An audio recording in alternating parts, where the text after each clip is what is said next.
How many lonely two-lane roads do we train watchers drive on the hunt for action? This is Dyal Road in North Florida. I'm headed west toward the CSX A-line, the Florida Funnel. How often has this happened to you?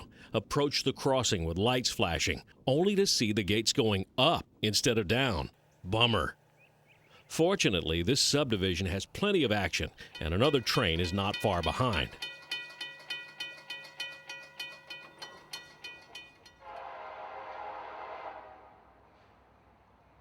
Just a few minutes, and here is A773, the Waycross to Yulee, Florida local, nicknamed the Fernandina Rocket.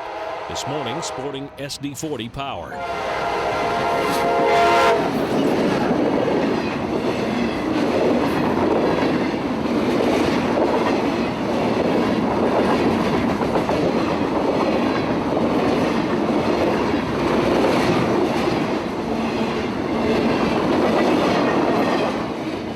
Peeking over the Gons on 773 is a green northbound signal here at Dyal Hill.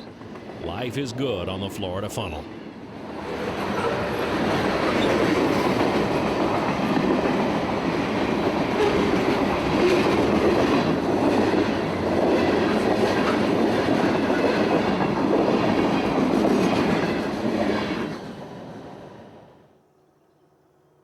Through the fog and up the hill toward Dyal Road is E092, an empty coal train out of Indiantown, Florida.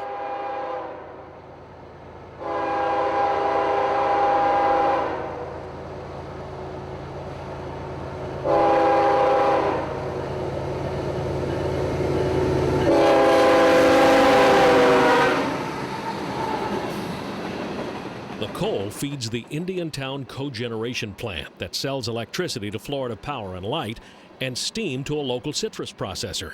Indiantown is the largest cogeneration plant in Florida.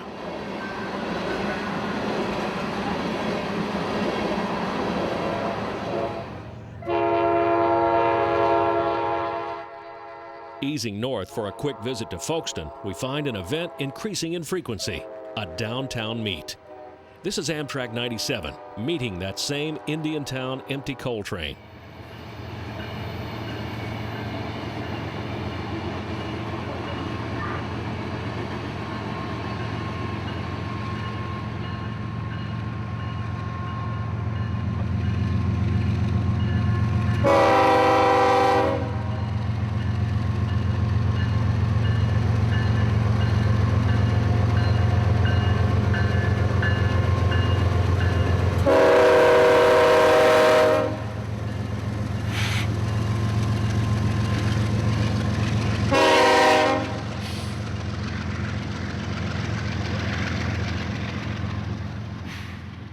Road crossings on the A-line are sparse in this territory, but not hard to find.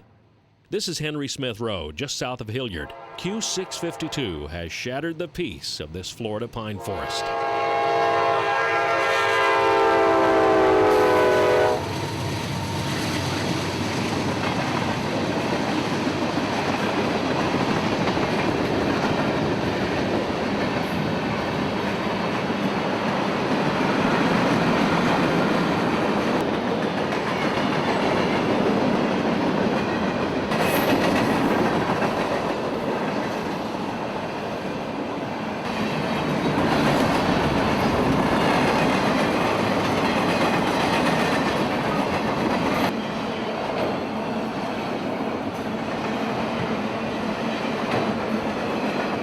Later in the day, I meet up with Jacksonville Railfan John Buckley. This is his Harley-Davidson motorcycle, and this is Amtrak 98, easing up into its Jacksonville stop. The bridge is a viaduct flying the A-line over McCoy Street. If you look hard enough, you can still see Seaboard Coastline painted on the bridge.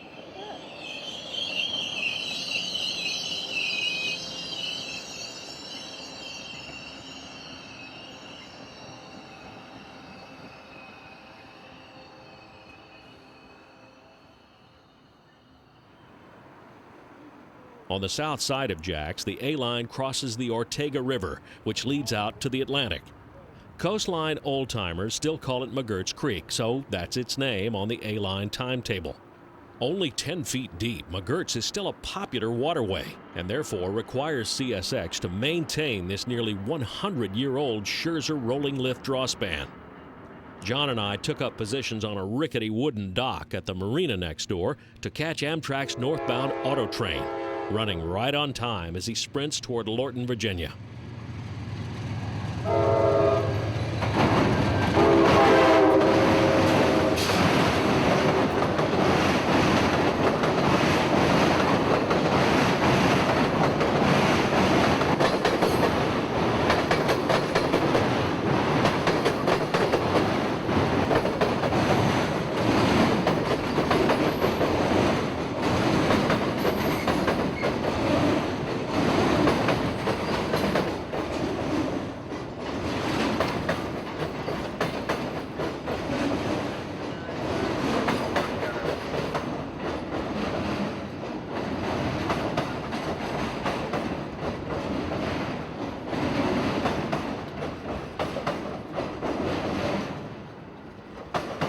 The A-line is, of course, so named for its one-time role as the Atlantic Coast Line's Richmond, Virginia to Tampa, Florida main line. It remains a pretty serious piece of railroad, though not as busy as in ACL days.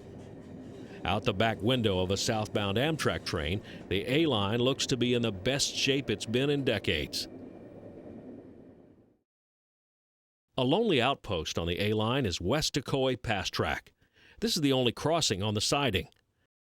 I got here just as the Saturday auto train came into view. I heard some radio conversation in which the dispatcher told Auto Train's engineer that he would run him through the siding. Apparently there was a track light on the dispatcher's console indicating some problem on the main line at West McCoy, and rather than have Amtrak's hottest train stop, conductor get out, and walk the suspect area, they simply ran the train around it on the pass track.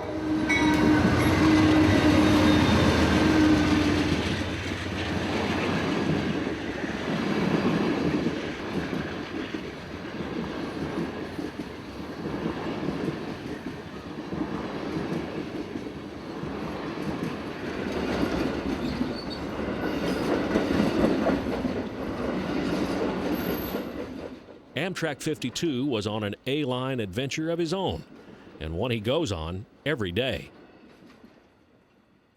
On the A-line in West McCoy, Florida, this is Danny Harmon, out.